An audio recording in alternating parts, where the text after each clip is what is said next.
استغفر الله ربي وأتوب إليه استغفر الله ربي وأتوب إليه استغفر الله ربي وأتوب إليه.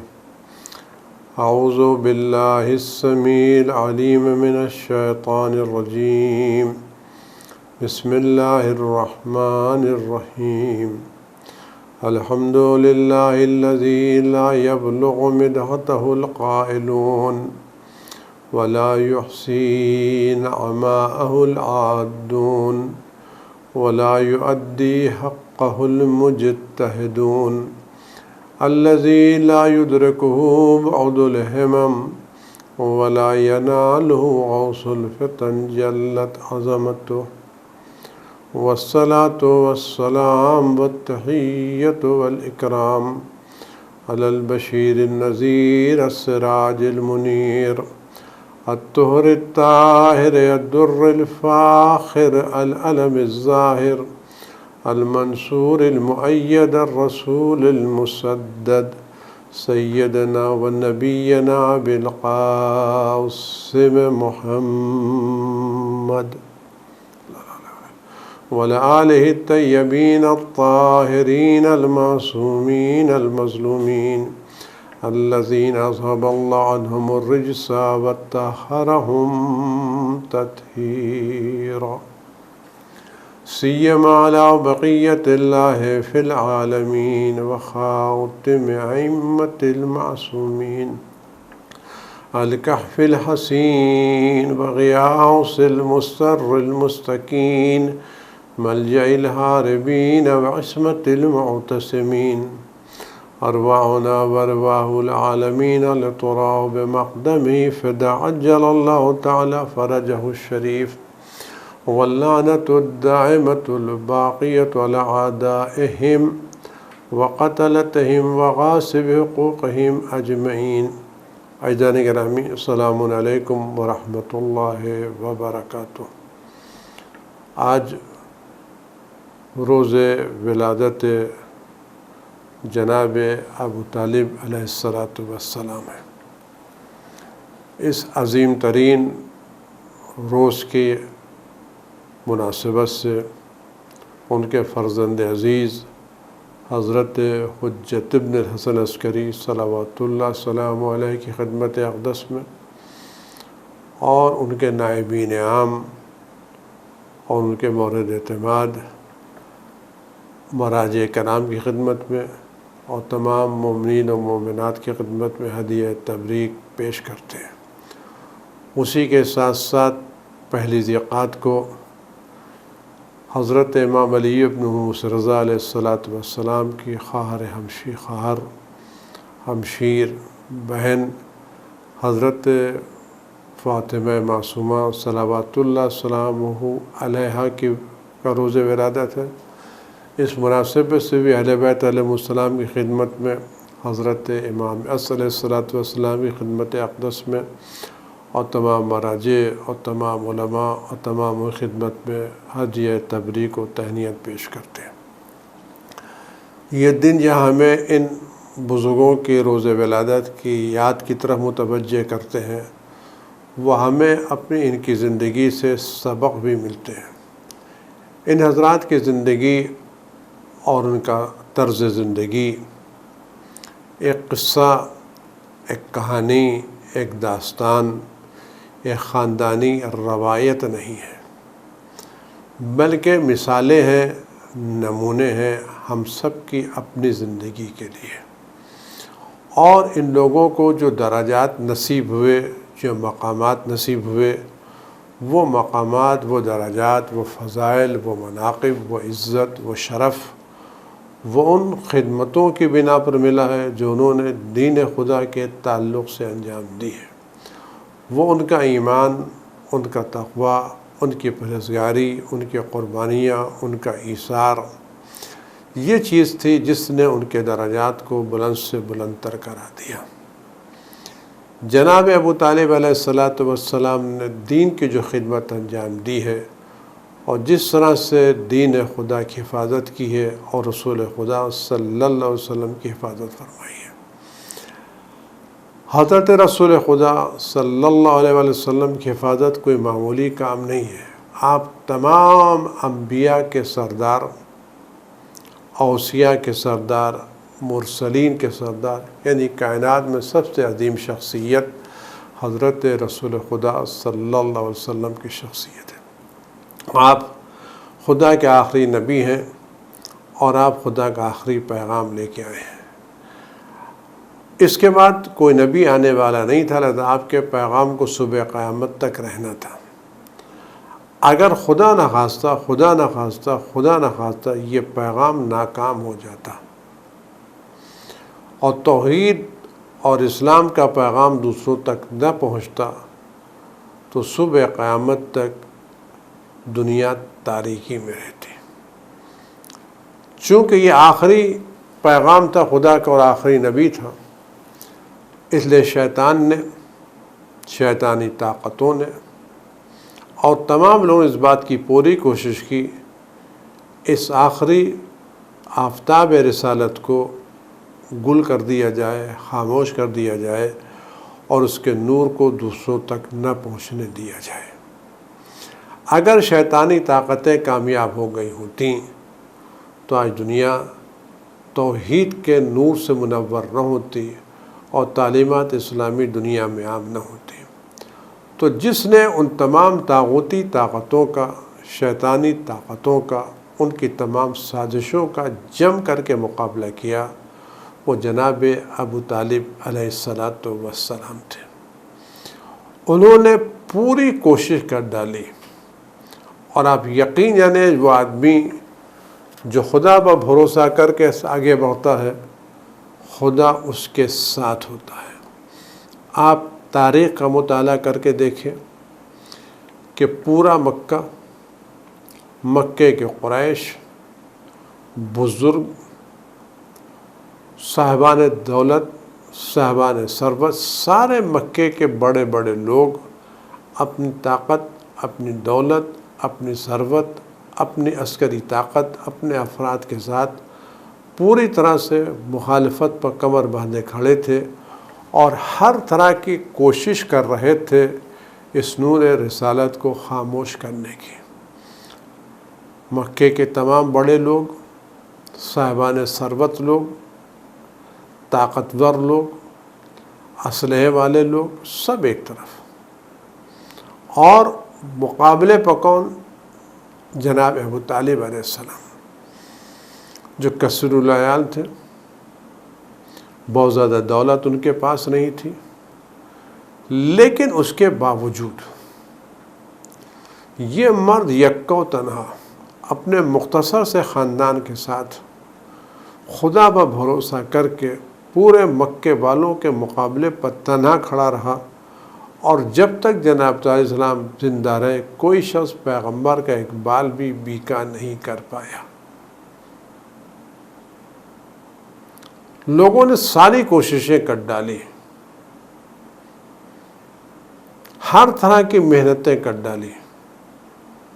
پیغمبر اکرم صلی اللہ علیہ وسلم پر جب زور پڑا، جناب طالب نے فرمایا بیٹا تم جو پیغام لے کے آئے ہو اس پیغام کو پہنچاؤ، جب تک میں زندہ ہوں یہ لوگ تمہارا کچھ نہیں بگاڑ سکتے۔ اور لوگوں نے دیکھ لیا کہ جب تک جناب ابو طالب زندہ تھے پیغمبر کو ہجرت کرنے کا حکم نہیں دیا گیا۔ کیوں؟ جناب ابو طالب السلام میں کون سی طاقت تھی؟ وہ خدا پر بھروسہ، خدا پر ایمان، خدا پر توکل تھا۔ وہ کارنامہ انجام دیا انہوں نے جو کوئی نہیں کر سکتا۔ میں صرف ایک واقعہ آپ سے نقل کو دیکھیں، جناب طالب کیا تھے، وہ کتنا عظیم کارنامہ ہے۔ ایک مرتبہ کا واقعہ ہے، اس واقعے کا پیغام جناب ابو طالب کی جرأت، ہمت، شجاعت، بے باکی تو دیکھیں کہ کتنی زیادہ شجاعت ہے، بے باکی ہے، جرأت ہے، بے خوفی ہے، اور بھی بڑے بڑوں کے مقابلے پر۔ پیغمبر اکرم صلی اللہ علیہ وآلہ وسلم ایک مرتبہ کچھ دیر کے لیے جناب ابو طالب کی نگاہوں سے جھل ہو گئے۔ جناب ابو طالب علیہ السلام ادھر ادھر پیغمبر کو تلاش کیا، پیغمبر نہیں ملے۔ ان کو یہ احساس ہوا کہیں ایسا تو نہیں کہ ان مشرکوں نے، ان قریشیوں نے، ان مکے والوں نے میرے بھتیجے کو کہیں اکیلے کونے میں پا کر کے قتل کر دیا ہو، کیونکہ پیغمبر تبلیغ کے نکلے تھے، کسی پہاڑ کے درے میں، کسی صحرا میں، کسی گلی میں، کسی کوچے میں اکیلے ہو اور یہ کافروں کا جھنڈ وہاں پر گیا ہو، انہیں موقع پا کر کے پیغمبر کے اکیلے قتل کر دیا ہو۔ جناب ابو طالب علیہ السلام نے مختلف جگہ ڈھونڈا، جب پیغمبر نہیں ملے تو اپنے خاندان کے بنی ہاشم کے جوانوں کو بلایا اور کہا دیکھو اپنے ساتھ تلواریں لے لو، اور نیام میں تلواریں لے کر کے اپنے بدن میں لگا کر کے چلے جاؤ۔ اس وقت خانہ کعبہ کے نزدیک یہ سارے صنادید قریش کے بڑے بڑے لوگ وہاں بیٹھے ہوئے تھے، اپنی میٹنگیں کر رہے تھے، جلسے کر رہے تھے، باتیں کر بیٹھتے تھے، وہاں کے اوپر سلو آ کر کے بیٹھک ہوتی تھی۔ جناب ابو طالب نے کہا کہ دیکھو میں جا رہا ہوں، اور بنی ہاشم کے لوگ دیکھو تم جاؤ، اور یہ جتنے بھی سردار قریش کے بڑے بڑے لوگ بیٹھے ہوئے مکے کے خانہ کعبہ کے گرد، تم ان کے پیچھے کھڑے ہو جانا، اور میں اپنے بھتیجے کو ڈھونڈنے کے لیے جا رہا ہوں۔ اگر میں واپس آیا اور خالی ہاتھ واپس آیا اور محمد میرے ساتھ نہ رہے تو تم انتظار نہ کرنا، جتنے قریش بیٹھے سب کی گردنیں اڑا ڈالنا، تلواریں لے کر کے جاؤ، کہ انہوں نے اگر میرے بیٹے کو قتل کیا تو کیا میں ان کو زندہ چھوڑ دوں گا؟ میرے بیٹے کے قتل میں ان کی ساز کا ہاتھ ہے۔ جناب ابو طالب علیہ السلام اپنے بھتیجے کو ڈھونڈنے کے نکلے، اور تھوڑی دیر کے بعد پیغمبر اکرم صلی اللہ علیہ وسلم مل گئے، ملاقات ہو گئی۔ پیغمبر اکرم صلی اللہ علیہ وآلہ وسلم کو لے کر کے آئے، مکے کے پاس پہنچے، خانہ کعبہ کے پاس پہنچے۔ اب سے اگر کوئی واقعہ ہوتا ہم لوگوں کے ساتھ ہوتا تو ٹھیک ہے، ہم لوگوں نے واقعہ تھا اپنے پروگرام سے، اپنے منصوبے سے لوگوں کو آگاہ نہ کرتے، اور بھتیجے کو لے کر گھر چلے جاتے۔ بنی ہاشم کے نوجوانوں سے کہتے واپس چلے ہو، لیکن جناب ابو طالب نے یہ نہیں کیا۔ جناب ابو طالب اپنے بھتیجے کو لے کر کے آئے، اور بیٹھے ہوئے تمام سرداران قریش کی آنکھوں میں آنکھ ڈال کر کے کہنے کہ دیکھو میں بہت دیر سے اپنے بھتیجے کو تلاش کر رہا تھا، مجھے بھتیجا نہیں مل رہا تھا، رسول نہیں مل رہے تھے، مجھے یہ احساس ہوا کہیں تم لوگوں اس کو قتل تو نہیں کر دیا ہے۔ میں نے بنی ہاشم کے نوجوانوں کو تلوار کے ساتھ بھیجا تھا، اور یہ کہہ کہ میں اپنے بھتیجے کو ڈھونڈنے کے لیے جا رہا ہوں، اگر خالی ہاتھ آیا تو تم سب کی گردن اڑا دینا۔ تو کوئی یہ سب تلواریں لیے تمہارے سامنے کھڑے ہیں، اتنی جرأت کا مظاہرہ کون کر سکتا ہے کسی میں طاقت اتنی جرأت کا مظاہرہ کر سکے؟ یہ ابو طالب علیہ السلام تھے، واقع جری،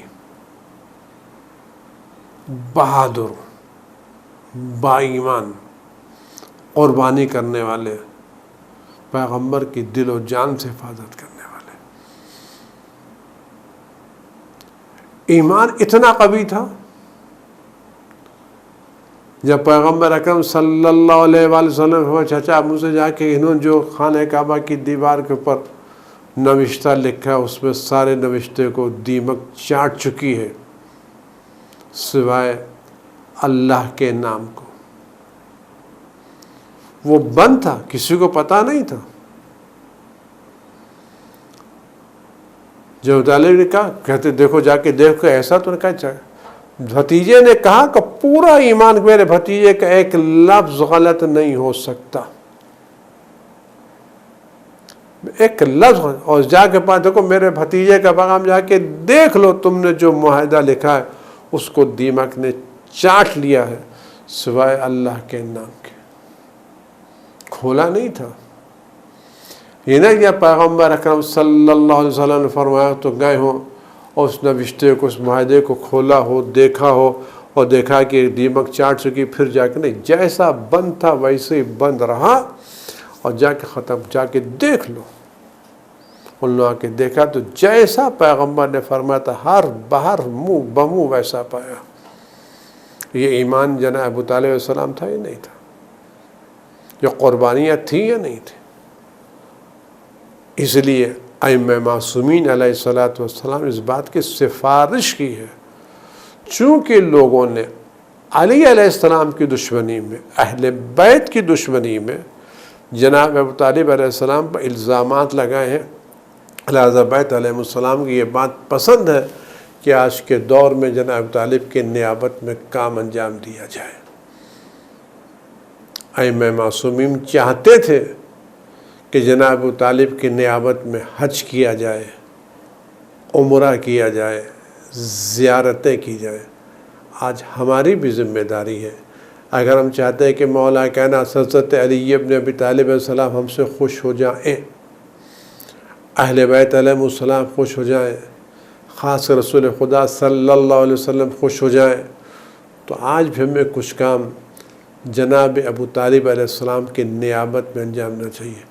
کبھی قرآن کا کوئی سورہ جناب ابو طالب کی نیابت میں پڑھ ڈالیں، کبھی کسی غریب کو صدقہ جناب ابو طالب کی نیابت میں دے دیں، کبھی کسی بیمار کی دوا جناب ابو طالب کی نیابت میں نکال دیں، کبھی قبروں کی زیارت کرنے جائیں جناب ابو طالب علیہ السلام کی، ایک زیارت کربلا جناب ابو طالب کی نیابت میں، ایک زیارت مشہد مقدس جناب ابو طالب کی نیابت میں، ایک قرآن کا سورہ، کوئی نیک کام، نماز شب،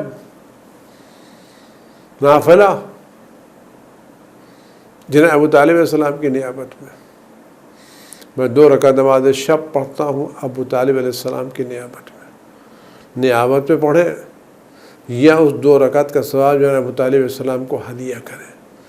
یہ چیزیں توفیقات میں اضافے کا سبب بنتی ہیں، مشکلات ان سے دور ہوتی ہیں، پریشانیں ان سے ٹل جاتی ہیں۔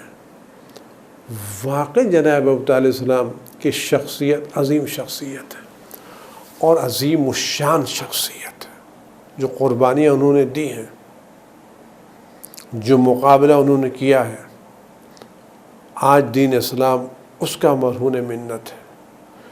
جب تک دنیا میں لا الہ الا اللہ کی آوازیں آ رہی ہیں، مسجدوں سے، میناروں سے اشہد ان محمد رسول اللہ کی آوازیں بلند ہو رہی ہیں، یہ اذانیں، یہ نمازیں، یہ روزے، یہ قرآن کی تلاوتیں، جہاں جہاں ان سب پر احسان ہے جناب ابو طالب علیہ السلام کا۔ دنیا کچھ کہے، یہ اس کا کام ہے، اور وہ تمام حضرات جو جناب ابو طالب علیہ السلام کو ذرہ برابر ان پر الزام لگاتے ہیں، وہ قلب رسول خدا صلی اللہ علیہ وسلم کو تکلیف پہنچاتے ہیں۔ کیا یہ واقعاً تاریخ کا المیہ نہیں ہے کہ وہ دشمنان خدا، وہ ابو سفیان جس نے جی بھر کر کے اسلام کی مخالفت کی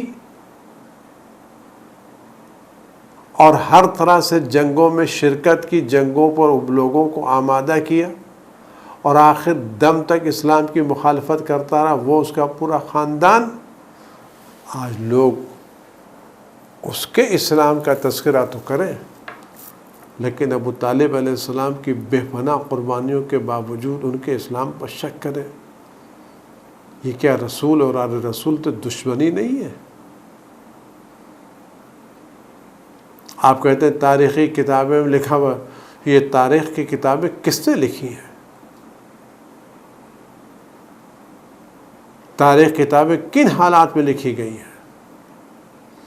کن کی سرپرستی میں لکھی گئی ہیں؟ کہ تاریخ کی کتابیں بنی امیہ اور بنی عباس کے سرپرستی میں نہیں لکھی گئی ہیں؟ آپ کو پوچھنا ہے ابو طالب علیہ السلام کو تو ان کے فرزندوں سے پوچھیے، ان کے خاندان والوں سے پوچھیے، ان کے بچوں سے پوچھیے، رسول خدا سے پوچھیے کہ درجات ایمان کیا ہے۔ آپ بنی امیہ اور بنی عباس سرپرستی میں لکھی ہوئی تاریخوں کے حوالے لے کر کے آئیں، کیا مناسب بات ہے؟ درجہ بہت بلند ہے، اور دیکھ لیجئے گا آپ میدان قیامت میں، دیکھ لیجئے گا جناب ابو طالب علیہ السلام کی جو شان ہوتی ہے، وہ شان میدان قیامت میں نمایاں ہوگی کہ انبیاء اس پر غبطہ کریں گے، اولیاء اس پر رشک کریں گے کہ کیا شان ہے، کیا نور ہے جناب ابو طالب علیہ السلام کا۔ دیکھ لیں گے میدان قیامت میں کہ ابو سفیان اس کے ماننے والے کہاں پڑے ہیں، اور جناب ابو طالب اور ان کے چاہنے والے کس بلندی پر فائز ہیں۔ خدا وہ دن جلد لائے جب جناب ابو طالب کا مزار تعمیر ہو، اور ان لوگوں کو خدا بند عالم بدترین عذاب میں گرفتار کرے جنہوں نے اہل بیت علیہ السلام کی دشمنی میں جناب ابو طالب علیہ السلام کے مزار کو مسمار کیا ہے، اور ان لوگوں کو اپنی رحمت سے دور رکھے جو آج بھی قبر مبارک ابو طالب علیہ السلام کی زیارت کرنے سے لوگوں کو روک رہے ہیں۔ خدا وہ دن جلد آئے جب یہ قبریں زیارتوں کے لیے آمادہ ہو جائیں، ان پر بہترین عمارتیں تعمیر ہوں، اور اسلام کی وہ تاریخ لوگوں کے سامنے پیش کی جائے جو حقیقی اور واقعی تاریخ ہے۔ جناب ابو طالب علیہ السلام کا، چونکہ جناب معصوم قم صلوات اللہ السلام علیہ کا روز ولادت ہے، اور اس مبارک مہینے میں پہلی تاریخ کو بہن کی ولادت ہے، اور 11 تاریخ کو بھائی کی ولادت ہے۔ اس پورے 10 دن کو دہ کرامت، عزت، شرف کے نام سے یاد کرتے ہیں۔ عشرے سے ہم لوگ عشرۂ کرامت کہتے ہیں، عشرۂ عزت کہتے ہیں۔ جناب معصوم قم صلوات اللہ صاحب واقعاً شخصیت ہے، واقعاً شخصیت ہے، اور بڑی شخصیت ہے۔ آج حوض علم قم کی جو شان ہے، جو شوکت ہے، جو عظمت ہے، جو علمیت ہے، جو تشیع کی مرکزیت ہے، یہ سب فیض ہے حضرت معصوم قم صلوات اللہ السلام علیہ کا۔ آج جو وہاں سے علم کی خیرات بڑھ رہی ہے، جو علم کے سرچشمے دوڑ رہے ہیں، علمی خدمتیں انجام دی جا رہی ہیں، علماء پرورش پا رہے ہیں، مراجع پروان چڑھ رہے ہیں، یہ کس کا فیض ہے؟ جناب معصوم قم صلوات اللہ السلام علیہ کا۔ اور یہ اسی وقت ہو سکتا ہے جب یہ شخصیت اس بلندی پر فائز ہو، اس مقام پر فائز ہو جہاں جس کے سامنے علماء دست سوال پھیلائے کھڑے ہوں۔ علماء دست سوال جب پھیلائے کھڑے ہوتے ہیں تو صرف اقتصادی مشکل کے لیے نہیں، کسی بیماری کی شفا کے لیے نہیں، بلکہ اپنے علمی مسائل کے حل کے لیے۔ وہ علمی مسائل کی گتھیاں جو راتوں کے جاگنے سے، کتابوں کے مطالعے سے، زندگی بھر فکر کرنے سے حل نہیں ہوتی، وہ حضرت معصوم قم صلوات اللہ السلام علیہ کی خدمت میں آ کے ایک استغاثے سے حل ہو جاتی ہے۔ وہ تسلط ہے۔ آپ جا کے دیکھیں، بڑے بڑے علماء جن کے درس میں ہزاروں مجتہدین شرکت کرتے ہیں، جو نہ معلوم کتنے مراجع کو پروان چڑھا دیا،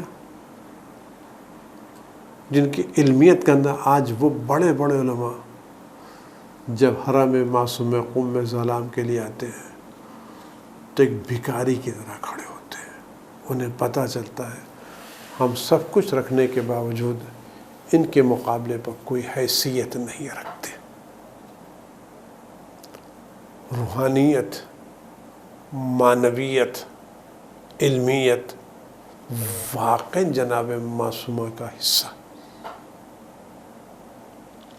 ایک شفاعت کا ذریعہ ہے. خدا اس بلا کو جلد جلد دور فرمائے اور سب کو قم میں جناب معصومہ سلام اللہ علیہ کی زیارت کا شرف نصیب فرمائے. یہ کم درجہ ہے کہ ان کے بھتیجے امام تقی نے فرمایا کہ جو شخص میری پھوپھی اماں کی معرفت کی زیارت کرے اس کے لیے جنت واجب ہے. یہ جملہ کم اہمیت رکھتا ہے. ایک زیارت میں جنت مل جائے. آپ زیارت کو پڑھیں. جناب معصوم قم صلوات اللہ سلام علیہ کی زیارت ایک معرفت کا سمندر ہے. یہ زیارتیں ثواب تو رکھتی ہی ہیں، لیکن ہر زیارت میں ایک معرفت کا پیغام ہے، ایک تربیت کا پیغام ہے، ایک تزکیہ نفس کا پیغام ہے، ایک عظمتوں کا پیغام ہے. زیارتیں صرف سلام نہیں ہے، زیارتوں میں پیغام ہے، معرفت ہے، عقیدہ ہے، تاریخ ہے، عبرت ہے. ہم سب کے لیے زیارتیں ایک سبق ہے. سو دیکھیں اس زیارت جملہ میں آج کے سارے زیارت کرنے کے بعد السلام علیک عرف اللہ بیننا و بینکم فی الجنہ. بی بی آپ پر سلام ہو، خدا ہمیں اور آپ کو میدان جنت میں ایک دوسرے کا آمنا سامنا کرنے کا موقع عطا کرے. وحشرنا فی زمرتکم، اور میدان قیامت ہمیں آپ کے گروہ میں محشور کرے. ووردنا حوض نبیکم، اور ہمیں آپ کے نبی حضرت رسول خدا کے حوض کوثر پر وارد ہونے کی توفیق عطا کر. وَسَقَانَا بِكَأْسِ جَدِّكُم مِّن يَدِ عَلِيِّ بْنِ أَبِي طالب علیہ السلام، اور ہمیں صرف حوض کوثر پر حاضری کا شرف نہ بلکہ آپ کے جد علی بن ابی طالب علیہ السلام کے دست مبارک سے کوثر کا جام پینے کی سعادت نصیب ہو. کتنا وعدہ اچھا ہے. معرفت یعنی ہم ایسے کام کرنے کی ہمیں توفیق ملے کل جب بی بی کا سامنا ہو تو ہمیں شرمندگی نہ ہو. سب سے پہلی دعا یہ ہے کہ اللہ ہمیں اور میدان قیامت میں آپ ایک دوسرے کے تعارف کرائے، پہچانوائے، بی بی گواہی دے یہ شخص میرا زائر ہے. اور آپ کے گروہ میں مشہور، جب آپ کے گروہ میں مشہور ہوں گے تو جب کوئی گروہ میں جاتا ہے تو رئیس قافلہ، رئیس گروہ اس کا ذمہ دار ہوتا ہے. اس کا مطلب جناب معصومہ سلام اللہ علیہ جو لوگ شفا کے ایک لوگ نہیں، گروہ در گروہ لوگ ہوں گے جو جناب معصومہ کے گروہ میں ہوں گے، اور جو اس گروہ میں ہوگا سب کی بخشش ہوگی. اسأل اللہ ان یرینا فیکم السرور والفرج. یہ جملہ ہم خدا ہمیں آپ کے سرور عطا کرے. یعنی اب تک آپ کی زندگی میں ہم نے غم ہی دیکھا ہے، پریشانیاں ہی دیکھی ہیں. آپ کے بھائی کا مدینے سے نکلنا دیکھا ہے، غربتیں دیکھی ہیں. کبھی وہ بھی دن تو آئے کہ اہل محمد کو ہم خوش و مسکراتے ہوئے دیکھیں، کہ اہل بیت کی قسمت میں خالی تکلیفیں لکھی ہیں، رنج لکھے ہیں، آلام لکھے ہیں.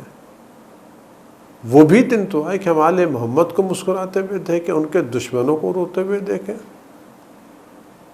سرور آل محمد کے چہرے پر، کشادگی آل محمد کے چہرے پر، ہنسی آل محمد کے چہرے پر۔ وَيَجْمَعَنَا وَإِيَّاكُمْ فِي زُمْرَةِ جَدِّكُمْ محمد صلی اللہ علیہ وسلم، اس کا کیا، ہم آپ کے ساتھ مشہور ہو اور خدا ہمیں اور آپ کو رسول خدا کے ساتھ جمع کرے، ایک جگہ قرار دیا۔ یجمعنا و ایاکم، ہمیں اور آپ کو رسول خدا کے گروہ میں، ان کے زمرے میں، ان کے ساتھ ہمیں جمع کرے، یعنی جہاں لوائے حمد ہو، پرچم حمد لہرا رہا ہو، جہاں رسول خدا صلی اللہ علیہ وسلم میدان قیامت پہ کھڑے ہوں، وہاں ہم معصومہ کی انجمن میں شامل ہو کے پیغمبر کے پرچم کے نیچے کھڑے ہوں۔ کتنی بڑی دعا ہے، کتنی بڑی سعادت ہے، کتنی بڑی کامیابی ہے۔ اگر یہ دعاؤں کے فقرے قبول ہو جائے، آپ سمجھیے دنیا آخرت کی ساری نعمتیں آپ کو مل گئی ہیں۔ پیغمبر کی ہمراہی، پیغمبر کے گروہ میں شامل ہونا، ان کے پڑھنے دینا۔ وَإِن لَا يَسْلُبَنَا مَعْرِفَتُكُمْ، اور یہ جملہ بڑا، اور ہم سے آپ کی معرفت کو سلب نہ کرے۔ یہ آخری کا فقرہ بڑا اہم فقرہ ہے، وَلَا يَسْلُبَنَا مَعْرِفَتُكُمْ إِنَّهُ، اور خدا ہم سے آپ کی معرفت کو سلب، اس کا امکان کیا ہے؟ یعنی اس بات کا امکان، اگر ہم نے اس ولایت اہل بیت کی، عظمت اہل بیت کی قدر نہیں کی، معصومہ سلام اللہ علیہ کی قدر نہیں کی، ان کی ولایت کی قدر نہیں کی، ان کا حق ادا نہیں کیا، تو اس بات کا امکان ہے کہ آخری وقت میں زندگی کے لمحے یہ معرفت سلبی ہو جائے۔ یعنی اگر آج ہم کو یہ معرفت نصیب ہوئی ہے تو اس کا مطلب یہ نہیں یہ معرفت ہمیشہ باقی بھی رہے گی۔ اگر ہم نے اس ولایت اہل بیت کی قدر چھوڑ دی، ولایت کا حق ادا نہیں کیا، اہل بیت کی محبت حق پورا نہیں کیا، اہل بیت کو ان کا صحیح جگہ عطا نہیں کی، اور دنیا کی محبت ادھر ادھر آنے جانے لگے، اہل و غیروں کو عجب درجہ دینے لگے، تو آپ یقین جانیے یہ معرفت سلبی ہو سکتی ہے۔ ہم نے دیکھا بڑے بڑے مراجع کو ان کے دروازے پر بھیک مانگتے ہوئے، جتنے بڑے، جتنے بھی مراجع گزرے ہیں، جتنے مراجع زندہ ہیں، سب کی تمنا یہ رہتی ایک زیارت نصیب ہو جائے، ان کے دروازے کے، ان کے قبر پر ہاتھ رکھنے کے، بوسہ لگنے کا شرف مل جائے، ان کے حرم میں جھاڑو دینے کی سعادت مل جائے۔ جتنے بزرگ ہیں آپ سب سے پوچھئے کہ آپ کی مرجعیت، آپ کا مقام، آپ کی ساری چیزیں ایک طرف، اگر آپ کو یہ اختیار دیا جائے آپ یہ سارے منزلت و مقام لے لیں، یا جناب معصومہ کے در کی جارو کشی آپ کو دے دی جائے، اور ان دونوں میں آپ کو اختیار دیا جائے، دونوں میں آپ کس چیز کو اختیار کریں گے، آپ یقین جانیے پلک جھپکنے سے پہلے سارے جواب دیں گے ہمیں معصومہ کے قبر کی جارو کشی گوارا ہے۔ یہ جارو کشی ہمارے سر کا تاج ہے، ہم اس کو ترجیح دیں گے، ہم سب کو چھوڑنے کے لیے تیار ہیں، لیکن اس جارو کشی کی فضیلت کو چھوڑنے کے لیے تیار نہیں ہے۔ آپ کسی سے پوچھ لیجئے، میرا چیلنج ہے، کس نے بڑے سے بڑے مرجع سے پوچھ لیجئے، اگر آپ کو دونوں میں آپشن دیا تو آپ کیا قبول کریں؟ ایک لمحہ نہیں لگے گا، پلک جھپکتے سے پہلے جواب دیں ہم سب چھوڑ سکتے ہیں، لیکن معصومہ کے در کی غلامی نہیں چھوڑ سکتے، ہمیں ملا یہیں سے ہے، آج ہماری عزت اسی در کی بنا پر ہے، ہمارا وقار اسی در کی بنا پر ہے۔ اور اس کے بعد یہ جملہ سنیں، اتقرب الی اللہ بحبکم والبراءۃ من اعدائکم والتسلیم الی اللہ راضین بہی غیر منکر، اسے میں خدا سے قربت حاصل کر، قربت تقرب، ہم نماز پڑھتے قربت اللہ، وضو کرتے قربت اللہ، سورہ پڑھتے قربت اللہ، روزے رکھتے قربت اللہ، زکوٰۃ دیتے، سارے یہ قربت الہی حاصل کیسے ہوتی ہے؟ یہ وہ زیارت ہے جس کو ہر مجتہد، ہر مرجع، ہر عالم دین پڑھتا ہے اور سمجھ کے پڑھتا ہے، یقین کے ساتھ پڑھتا ہے، ایمان کے ساتھ پڑھتا ہے، اس جملے پر یقین رکھتا ہے۔ اتقرب الی اللہ، معصومہ کو قربت، قریب ہونا خدا کی کس چیز سے؟ بحبکم، ایک آپ کی محبت، اور دوسرے والبراءت من، اور آپ کے دشمنوں سے برات۔ یعنی خدا سے قربت کے دو راستے ہیں، دو چیزیں ہوں گی تو خدا سے قربت ملے گی، ایک اہل بیت کی محبت، ایک ان کے دشمنوں سے براعت۔ جب تک یہ دونوں چیزیں برابر، قربت الہی تک پہنچنے کے لیے دو پر ہیں، جب یہ دو پر برابر سے اڑیں گے تو آدمی بلندی پر پہنچے گا۔ ایک پر کا نام ہے محبت اہل بیت، دوسرے پر کا نام ہے دشمنوں سے برات۔ یہ ہر ایک کی زبان پر ہے، محبت بھی برابر کی اور برات بھی برابر کی۔ ہماری ذمہ داری کہ ہم اہل بیت سے محبت کریں، ان کے دشمنوں سے ویسی برات بھی ہم کو کرنا چاہیے۔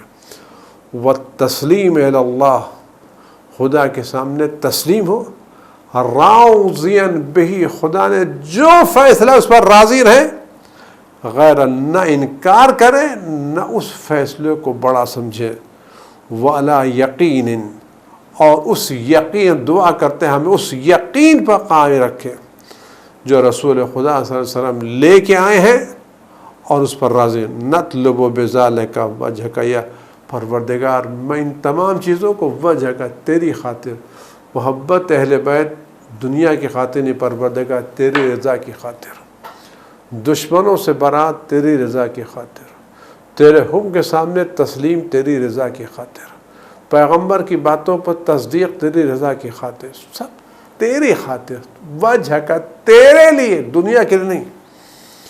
اس کے فرماتے ہیں یا فاطمۃ اشفعی لی فی الجنہ فإن لک عند اللہ شان من الشان، یہ جملہ بعد میں آیا ہے، یعنی ہر وہ شخص جو جب میدان قیامت میں جناب معصومہ قم کی شفاعت چاہتا ہے، اسے چاہیے دو اہل بیت کے دوستوں سے محبت، ان کے دشمنوں سے برات، حکم خدا کے سامنے تسلیم، خدا کے فیصلوں پر راضی رہنا، پیغمبر کی لائی ہوئی چیزوں پر یقین رکھنا، اور یہ سارا کام خدا کی خاطر انجام دینا۔ تو جس میں یہ خصوصیت ہوگی وہ اس لائق بن سکتا ہے کہ معصومہ سے گزارش کرے یا فاطمۃ اشفعی لی فی الجنہ، اے بی بی میدان قیامت میں ہماری شفاعت کیے گا، فإن لک عند اللہ، کہ اللہ کے نزدیک آپ کا بڑا مرتبہ ہے۔ اللہم، پروردگار میں تجھ سے سوال کرتا ہوں، ان تختم، پروردگار میرا خاتمہ سعادت پر ہو، ولا تسلب منی ما نفی، اور جو تو نے مجھے معرفت ہے، یہ معرفت آخر لمحے تک مجھ سے سلب ہونے پائے۔ آپ غور کریں کس زیارت میں کتنی معرفت کی باتیں ہیں۔ اگر کوئی آدمی ان زیارتوں کو غور سے پڑھے تو اس کی فکر بدلے گی، مزاج بدلے گا۔ خدا ہم سب کو معرفت کے ساتھ بی بی فاطمہ معصومہ سلام علیہ کی زیارت کا شرف سکے، نہ بی بی بلکہ تمام اہل بیت علیہم السلام، جناب ابو طالب، جناب خدیجہ، جناب خاندان اہل بیت کی ایک ایک فرد کی زیارت معرفت کے ساتھ عطا ہو، اور میدان قیامت میں ہمیں ان سب خاندان اہل بیت علیہ السلام کی شفاعت نصیب ہو، اور وہ دن جلد آئے جب ہم اہل بیت علیہ السلام کی زیارت ان کے فرزند کے ساتھ انجام دیں۔ وہ دن آئے کہ جب جناب ابو طالب کے قبر پر کھڑے ہو کر ان کا فرزند زیارت کر رہا ہو، اور ہم ان کے پیچھے کھڑے ہوئے زیارت پڑھ رہے ہوں۔ وہ دن آئے جب باقی کے قبروں پر کھڑے ہوئے امام عصر زیارت پڑھ رہے ہوں اور ہم ان کے ساتھ زیارتیں دہرا رہے ہوں۔ خدا وہ دن جلد آئے کہ امام وقت کی زیارت نصیب ہو، ان کی خدمت کرنے کا موقع نصیب ہو، ان کے در کی جارو کشی نصیب ہو۔ خدا قلب مقدس امام زمان کو ہم سے راضی و خوشنود فرمائے اور ہم سب کو ان کے مخلص غلاموں میں، نوکروں میں شکر فرمائے اور اس بلا کو جلد دنیا سے دور فرمائے۔ والسلام علیکم ورحمۃ اللہ وبرکاتہ۔